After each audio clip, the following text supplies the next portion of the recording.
Praise the lord. ಈ ದಿನದ ದೇವರ ಸಂದೇಶ ಯೆರೆಮೀಯನು ಬರೆದಂಥ ಪ್ರವಾದನೆಯ ಗ್ರಂಥದಲ್ಲಿ 1ನೇ ಅಧ್ಯಾಯದಲ್ಲಿ 8ನೇ ವಚನ. ಅವರಿಗೆ ಅಂಜಬೇಡ, ನಿನ್ನನ್ನು ಉದ್ಧರಿಸಲು ನಾನೇ ನಿನ್ನೊಂದಿಗಿರುವೆನು, ಇದು ಯೆಹೋವನಾದ ನನ್ನ ಮಾತು ಎಂದು ಹೇಳಿದನು. ಹಲ್ಲೆಲೂಯಾ. ಈ ಜಾಗದಲ್ಲಿ ದೇವ ಮಕ್ಕಳೇ, ನಿಮ್ಮನ್ನು ನೋಡಿ ದೇವರು ಒಂದು ಮಾತು ಹೇಳ್ತಾ ಇದ್ದಾರೆ, ಅವರಿಗೆ ಅಂಜಬೇಡ. ಯಾರಿಗೆ ಅಂಜಬೇಡ? ಇವತ್ತು ಬರುವಂಥ ಸಮಸ್ಯೆಯನ್ನು ನೋಡಿ, ಈ ಲೋಕದ ಅಧಿಪತಿಯನ್ನು ನೋಡಿ ನೀವು ಅಂಜುತ್ತಾ ಇದ್ದೀರಾ? ಅಥವಾ ನಿಮ್ಮ ಕಷ್ಟವನ್ನು ನೋಡಿ ಅಂಜುತ್ತಾ ಇದ್ದೀರಾ? ಅಥವಾ ದುಃಖವನ್ನು ನೋಡಿ ಅಂಜುತ್ತಾ ಇದ್ದೀರಾ? ಸಾಲ, ಕಣ್ಣೀರು, ಬಾಧೆ, ನೋವು, ಸಮಸ್ಯೆಗಳು, ರೋಗಗಳು, ನಾಳಿನ ಪರಿಸ್ಥಿತಿಗಳು, ಮುಂದಿನ ಭವಿಷ್ಯದ ಕುರಿತಾಗಿ ಆಲೋಚನೆ, ಅದನ್ನು ನೋಡಿ ನೀವು ಅಂಜುತ್ತಾ ಇದ್ದೀರಾ? ಯಾವ ಪರಿಸ್ಥಿತಿ ನೋಡಿ ನೀವು ಅಂಜ ಕಾರಣವಿಲ್ಲ.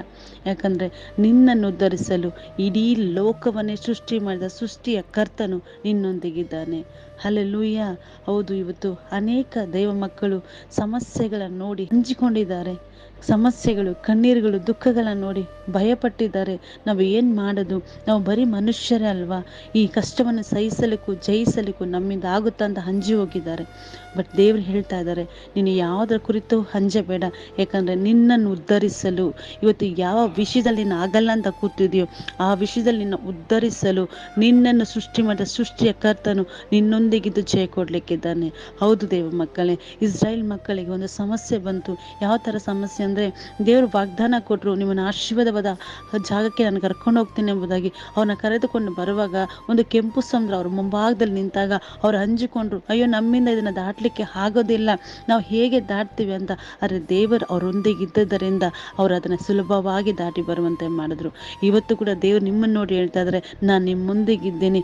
ಇಸ್ರಾಯೇಲ್ ಜನರು ಇದನ್ನ ಗುರುತಿಸಿದ್ರೋ ಇಲ್ವೋ ಗೊತ್ತಿಲ್ಲ, ಬಟ್ ದೇವರು ಹೇಳ್ತಾ ಇದ್ದಾರೆ, ನೀವು ಗುರುತಿಸ್ರಿ. ಯಾಕಂದರೆ ನಾನು ನಿಮ್ಮ ಮುಂದೆಗೆ ಇದ್ದೇನೆ, ನಿಮ್ಮನ್ನು ಉದ್ಧರಿಸಲು, ನಿಮ್ಮನ್ನು ಉನ್ನತ ಸ್ಥಾನಕ್ಕೆ ತೆಗೆದುಕೊಂಡು ಹೋಗಲು, ನಿಮ್ಮನ್ನು ಈ ಭೂಮಿಗೆ ಕರ್ಕೊಂಡು ಬಂದ ನನ್ನ ಉದ್ದೇಶವನ್ನು ನೆರವೇರಿಸಲು, ಈ ಭೂಮಿಯಲ್ಲಿ ನಿಮ್ಮನ್ನು ಆಶೀರ್ವಾದಕರವಾಗಿಯೂ ಎಲ್ಲ ಸಂತೋಷದಿಂದ ನೀವು ಐಶ್ವರ್ಯದಿಂದಲೂ ಸಮಾಧಾನದಿಂದಲೂ ಆರೋಗ್ಯದ ಜೀವಿಸಲು ನಾನು ನಿನ್ನೊಂದಿಗಿದ್ದೇನೆ.